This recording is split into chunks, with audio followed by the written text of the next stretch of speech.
Oi, meus amores, tudo bem?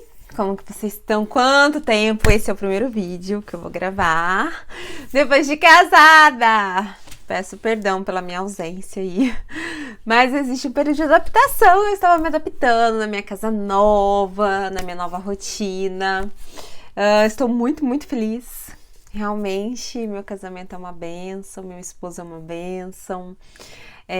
Às vezes a gente não entende muito os caminhos de Deus, mas quando Ele faz com perfeição, né? Que é pra deixar a gente assim, uau, né? Meus amores, então nós continuamos em Ezequiel e acredito que hoje nós vamos terminar Ezequiel. Tô muito ansiosa para terminar, para começar Daniel, que é um livro excepcional também. E eu peço perdão mais uma vez pela demora. O que eu queria pedir pra vocês é, por favor, quem ainda não é inscrito, se inscreva no nosso canal. Vamos aí propagar a palavra de Deus, vamos deixar, assim... Vamos aumentar a quantidade de pessoas que conseguem chegar a essa palavra, porque quanto mais vocês curtem, quanto mais vocês se inscrevem, mais pessoas têm acesso aos vídeos. E o meu objetivo aqui não é vender Bíblia, eu coloco só aí da onde eu qual a Bíblia que eu estou lendo, mas meu objetivo não é ler Bíblia, não é ganhar seguidores, mas sim propagar a palavra de Deus, mas sim incentivar as pessoas a lerem a Bíblia, porque aqui é um manual de instruções maravilhoso, e quem tem acesso, quem consegue acessar a graça através desse material, através desse livro que Deus deixou pra gente, começa a entender o porquê da vida, começa a entender determinadas coisas e começa a consultar ele para tudo na vida. E percebe que aqui estão as respostas que às vezes você fica... Que isso? O que eu faço com isso? Não, tá aqui. Mas aqui, esse livro aqui não é um livro que você lê como um livro qualquer. Você tem que ler com o coração aberto, você tem que ler e ter a revelação através dele. E isso você só consegue com oração e lendo. Quanto mais você lê, quanto mais você ora, mais as palavras vão tomando forma, vão tomando vida. Eu falo que a Bíblia é um livro vivo porque as palavras vão tomando vida, você vai entendendo e você vai se apaixonando, mas para isso você tem que realmente mergulhar. Então meu objetivo aqui é esse, incentivar vocês a mergulharem nesse livro e se apaixonarem como eu sou apaixonada.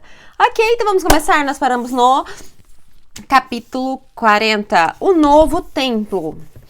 No início do 25º ano do exílio, no início do ano, no 10º dia do mês, no 14º ano depois da queda da cidade, naquele exato dia, a mão do Senhor esteve sobre mim, e ele me levou para lá.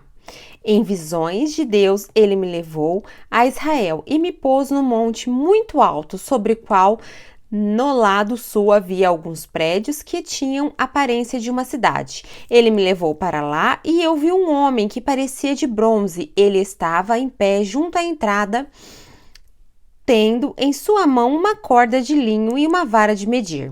Ele me disse: Filho do homem, fixe bem os olhos e procure ouvir bem, e preste atenção a tudo que vou mostrar a você, pois para isso você foi trazido aqui. Conte à nação de Israel tudo o que você vai ver. O portal oriental. Versículo 5.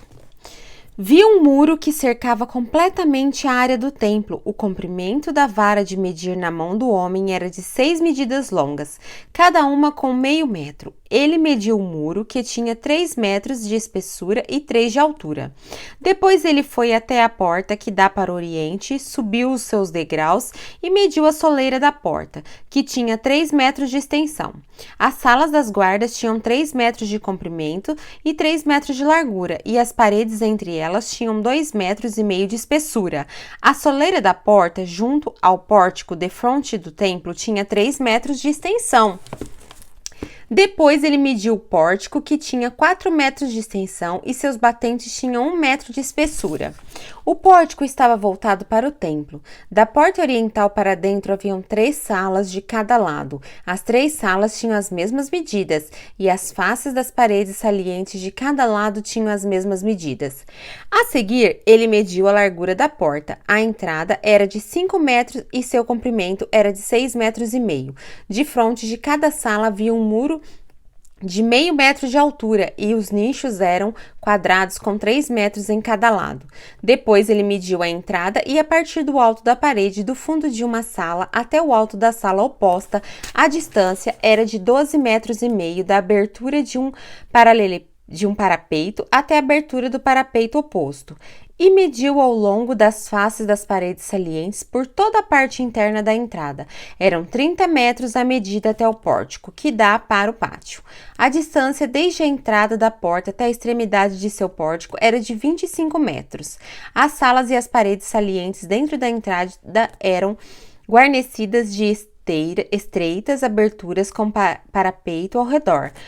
Como o pórtico, as aberturas que o circundavam davam para a parte interior. As faces das paredes salientes eram decoradas com tamareiras. O pátio externo. Depois, ele me levou ao pátio externo. Ali eu vi alguns quartos, um piso que havia sido construído ao redor de todo o pátio. Nele havia 30 quartos ao longo de todo o piso. Este era adjacente às laterais das entradas e a largura era igual ao comprimento. Esse era o piso interior. A seguir, ele mediu a distância e a parte interna da entrada inferior até a parte externa do pátio interno, o que deu 50 metros, tanto no lado leste como no lado norte. Mediu depois o comprimento e a largura da porta, que dá para o norte e para o pátio externo. Seus compartimentos, 3 de cada lado, suas partes salientes e seu pórtico tinham as mesmas medidas dos compartimentos da primeira entrada. Tinham 25 metros de comprimento e 12 metros e meio de largura. Suas aberturas, seu pórtico e sua decoração em tamareiras tinham as mesmas medidas dos da porta e dava para o oriente. 7 degraus subiam até ela e o seu pórtico ficava ao lado oposto a eles. Havia uma porta que abria o pátio interno e que dava para a porta norte, como também uma que dava para a porta leste. Ele mediu de uma porta a que lhe ficava oposta, eram 50 metros. A porta sul, versículo 24. A porta sul, versículo 24. Depois ele me levou ao lado sul e ele viu uma porta que dava para o sul. Ele mediu seus batentes e o seu pórtico. E eles tinham as mesmas medidas das outras portas. A entrada e o pórtico tinham aberturas estreitas ao seu redor, como aberturas das outras. Tinham 25 metros de comprimento e 12 metros e meio de largura. 7 degraus subiam até ela e o seu pórtico ficavam do lado oposto. Ficava ao lado oposto a eles. Havia uma decoração de tamareiras nas faces das paredes salientes em cada lado. O pátio interno também tinha uma porta que dava para o sul, e ele mediu desde essa porta até a porta externa no lado sul. Eram 50 metros. Portas para o pátio interno. Versículo 28. A seguir, ele me levou ao pátio interno pela porta sul e mediu a porta sul. Suas medidas eram iguais às outras. Sua sala, suas paredes salientes, o seu pórtico tinham as mesmas medidas dos outros. A entrada do seu pórtico tinha aberturas ao seu redor. Tinham 25 metros de comprimento e 12 metros e meio de largura. Os pórticos das entradas ao redor do pátio tinham 12 metros e meio de largura e 2 metros e meio de extensão. Seu pórtico dava para o pátio externo, tamareiras decoravam seus batentes e 8 degraus subiam até a porta. Depois ele me levou ao pátio interno, ao lado leste, e mediu a entrada. Suas medidas eram iguais às outras. Sua sala, suas paredes salientes, seu pórtico tinham as mesmas medidas dos outros. A entrada e seu pórtico tinham aberturas ao seu redor. Tinham 25 metros de comprimento e 12 metros e meio de largura. Seu pórtico dava para o pátio externo, tamareiras decoravam os batentes em cada lado e 8 degraus subiam até ela. Depois ele me levou à porta norte e mediu suas medidas, eram iguais às outras, como também as medidas de suas salas. Suas paredes salientes e seu pórtico tinham aberturas ao seu redor. Tinha 25 metros de comprimento e 12 metros e meio de largura. Seu pórtico dava para o pátio externo, tamareiras decoravam os batentes em ambos os lados, e 8 degraus subiam até ela. Os quartos da preparação dos sacrifícios. Versículo 38. Um quarto com sua entrada ficava junto ao pórtico de cada uma das entradas internas, onde os holocaustos eram lavados. No pórtico de entrada havia 2 mesas de cada lado, em que os holocaustos, as ofertas pelo pecado e as ofertas pela culpa eram abatidos. Junto à parede externa do pórtico de entrada, perto dos degraus da porta norte, ficavam 2 mesas e do outro lado dos degraus haviam 2 mesas. Havia, pois, 4 mesas num lado da entrada e 4 no outro, onde os sacrifícios eram abatidos. Eram 8 mesas ao todo. Também havia 4 mesas de pedra lavrada para os holocaustos, cada uma com 75 centímetros de comprimento e de largura e 50 centímetros de altura. Nelas colocavam-se os utensílios para o abate dos holocaustos e dos outros sacrifícios, e ganchos de 2 pontas, cada um com 4 dedos de comprimento, estavam presos à parede, em toda a sua extensão. As mesas destinavam-se à carne das ofertas. Quarto para os sacerdotes. Versículo 44. Dentro do pátio interno havia 2 quartos antes da porta interna. Um ficava ao lado da porta norte e dava para o sul, outro do lado da porta sul que dava para o norte. Ele me disse: o quarto que dá para o sul é para os sacerdotes encarregados do templo, e o quarto que dá para o norte é para os sacerdotes encarregados do altar. São eles os filhos de Zodeque, os únicos levitas que podem aproximar-se do Senhor para ministrar diante dele. Depois ele mediu o pátio, era quadrado, medindo 50 metros de comprimento e 50 de largura, e o altar ficava em frente do templo. O templo. A seguir, levou-me ao pórtico do templo e mediu seus batentes. Eles tinham 2,5 metros de largura em ambos os lados. A largura da entrada era de 7 metros e suas paredes salientes. Tinham 1,5 metro de largura em cada lado. O pórtico tinha 10 metros de largura e 6 metros de frente dos fundos. Havia um lance de escadas que dava acesso a ele e 3 colunas em cada lado dos batentes. Capítulo 41. Depois o homem me levou a um santuário externo e mediu os batentes, a largura dos batentes. Eram de 3 metros em cada lado. A entrada tinha 5 metros de largura e as paredes salientes em cada lado tinham 2,5 metros de largura. Ele mediu também o santuário externo e ele tinha 20 metros de comprimento e 10 de largura. Depois entrou no santuário interno e mediu os batentes da entrada, cada um tinha 1,5 metro de largura. A entrada tinha 3 metros de largura e as paredes salientes em cada lado dela tinha 3,5 metros de largura. E ele mediu o comprimento do santuário interno. Tinha 10 metros de largura, era de 10 metros até o fim do santuário externo. Ele me disse: este é o lugar santíssimo. Depois mediu a parede do templo, tinha 3 metros de espessura e 4 lateral em torno. E cada quarto lateral em torno do templo tinha 2 metros de largura. Os quartos laterais sobrepostos uns aos outros ficavam em 3 andares, havendo 30 em cada andar. Havia saliência em torno de toda a parede do templo para servirem de pontos de apoio para os quartos laterais, para que não fossem incrustados na parede do templo. As paredes laterais em torno de todo o templo eram mais largas em cada andar superior. A estrutura em torno do templo foi construída em plataformas ascendentes, de modo que os quartos ficavam mais largos à medida que subia. Uma escada subia do andar interior ao andar superior, servindo também o andar do meio. Vi que ao redor de todo o templo fora construída uma base formando o alicerce dos quartos laterais. Era de comprimento da vara de medir, ou seja, 3 metros. A parede externa dos quartos laterais era de 2,5 metros de espessura. A área aberta era de 4 laterais do templo e os quartos dos sacerdotes eram de 10 metros de largura ao redor de todo o templo. Havia entradas para os quartos laterais a partir da área aberta, uma ao norte e outra ao sul. E a base vizinha, a área aberta, era de 2,5 metros ao redor de todo o templo. O prédio em frente do pátio do templo o pátio em frente do templo, no lado oeste media 35 metros de largura.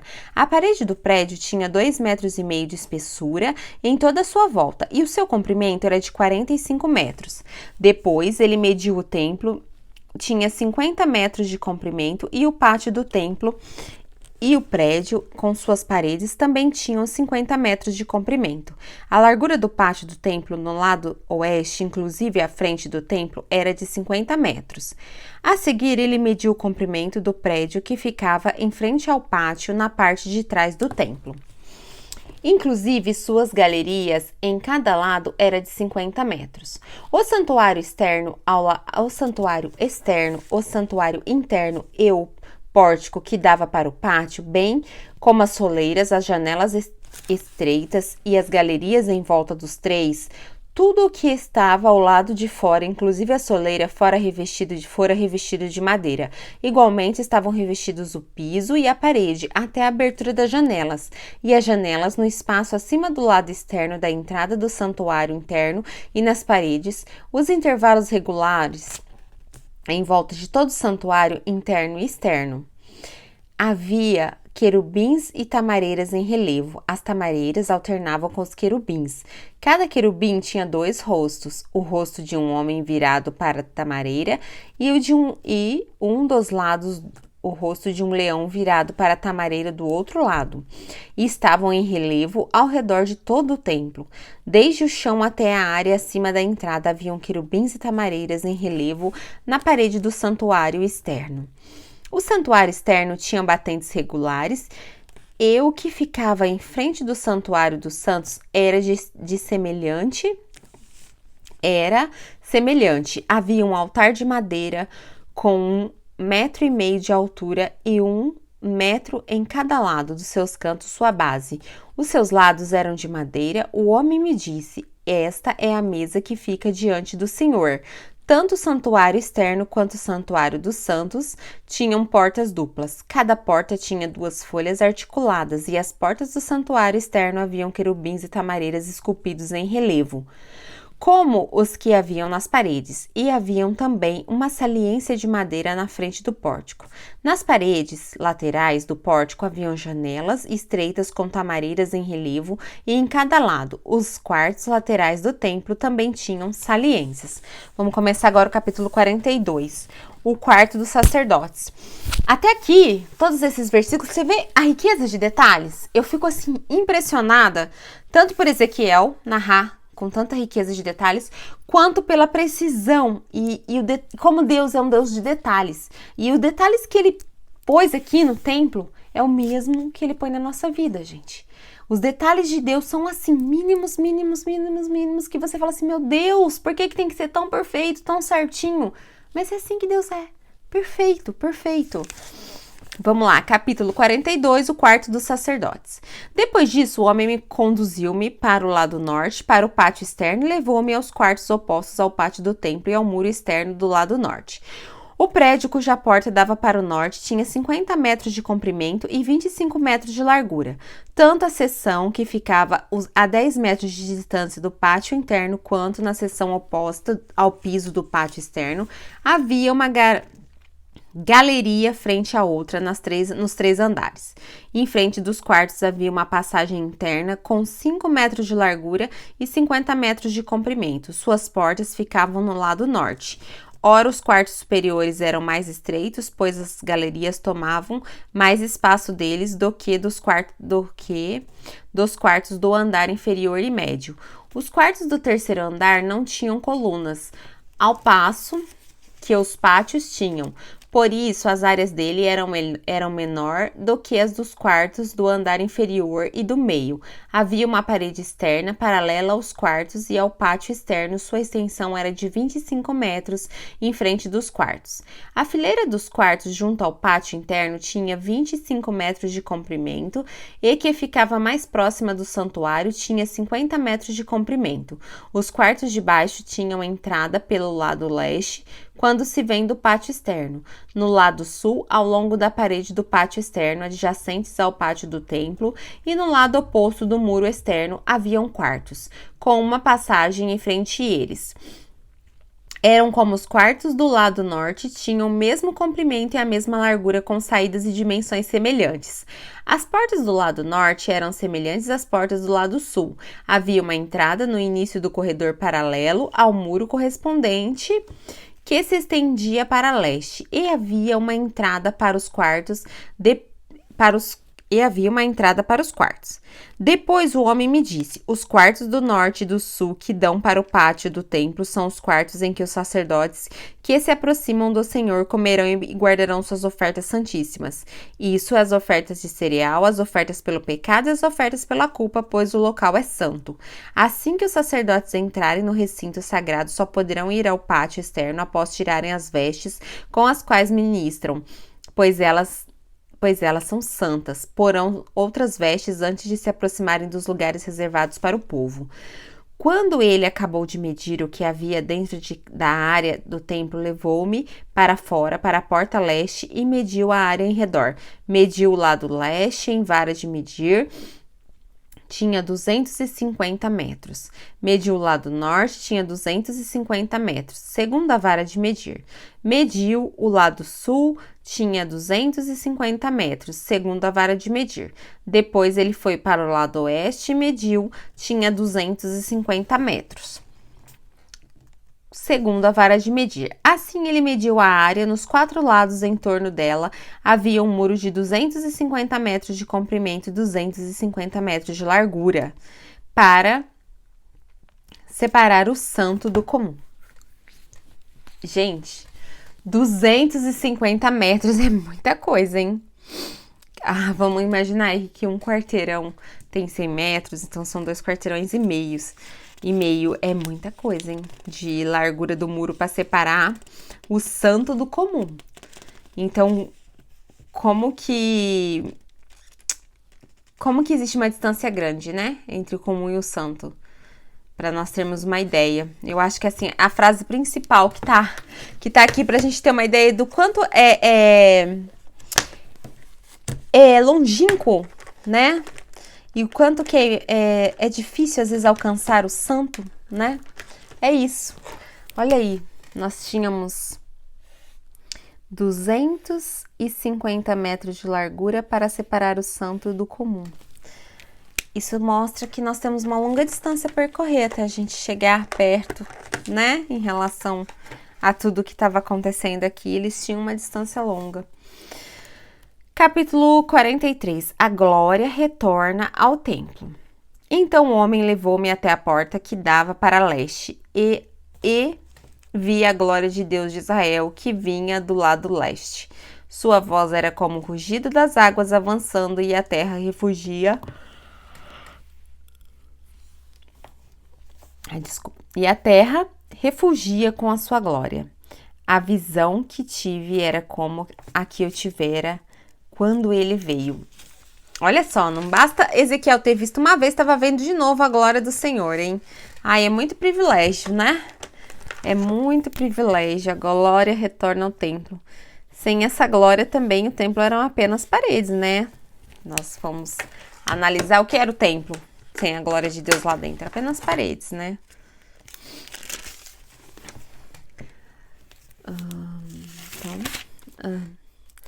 A visão que tive era como a que eu tive quando ele veio destruir a cidade, como as que eu tivera junto ao rio Quebar. E me prostrei com o rosto em terra. A glória do Senhor entrou no templo pela porta que dava para o lado leste. Então o Espírito pôs-me em pé e levou-me para dentro do pátio interno, e a glória do Senhor encheu o templo. Enquanto o homem estava ao meu lado, ouvi alguém falando comigo de dentro do templo. Ele disse: Filho do homem, este é o lugar do meu trono, o lugar para a sola dos meus pés. Aqui viverei para sempre entre os israelitas. A nação de Israel jamais contaminará o meu santo nome, nem os israelitas, nem os seus reis, mediante a sua prostituição e os ídolos sem vida. Se os seus reis em seus santuários nos montes, mediante sua prostituição, seus ídolos sem vida de seus reis em seus santuários nos montes. Quando eles puserem sua soleira perto da minha soleira, seus batentes juntos dos meus batentes, com apenas uma parede fazendo separação entre mim e eles, contaminarão o meu santo nome com suas práticas repugnantes. Por isso eu os destruí na minha ira. Agora que afastem de mim a sua prostituição e os seus ídolos sem vida de seus reis, e eu viverei entre eles para sempre. Deus dando mais uma chance, né? Filho do homem, descreva o templo para a nação de Israel, para que se envergonhem dos seus pecados, que eles analisem o modelo e se ficarem envergonhados por tudo que fizeram, informe-os acerca da planta do templo e a sua disposição, suas saídas e suas entradas, toda a sua planta e todas as suas estipulações e leis. Põe essas coisas por escrito diante deles para que eles sejam fiéis à planta e sigam as suas estipulações. Essa é a lei do templo. Toda a área ao redor, no topo do monte, será santíssima.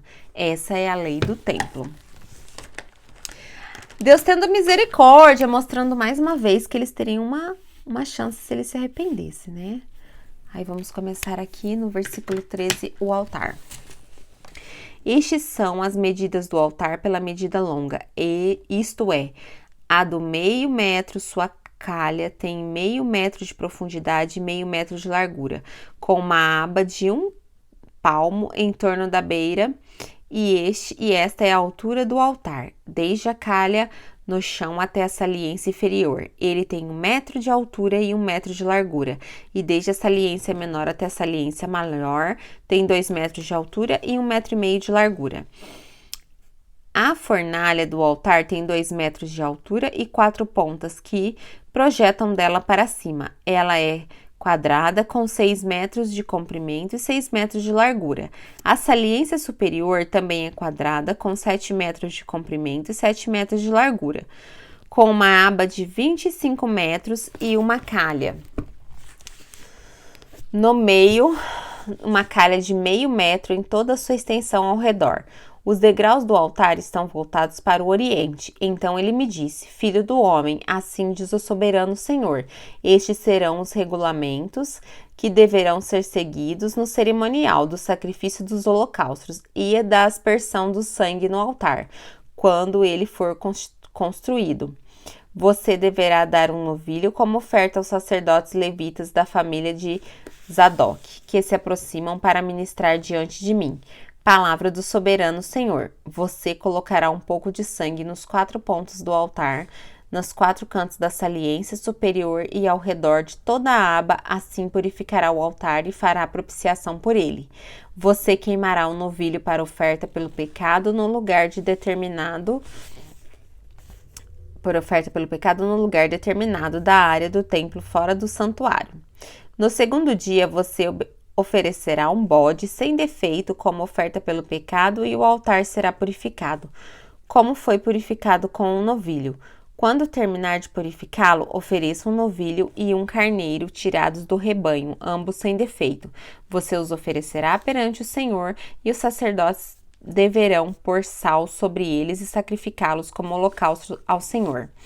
Durante 7 dias você fornecerá diariamente um bode como oferta pelo pecado. Fornecerá também um novilho e um carneiro tirados do rebanho, ambos sem defeito. Durante 7 dias os sacerdotes farão propiciação pelo altar e a purificação. Assim eles o consagrarão. No final destes dias, a partir do 8º dia, os sacerdotes apresentarão os holocaustos e os sacrifícios de comunhão de vocês sobre o altar. Então eu os aceitarei. Palavra do soberano, o Senhor. Vou parar aqui no capítulo 44 e a gente já volta já para terminar, tá?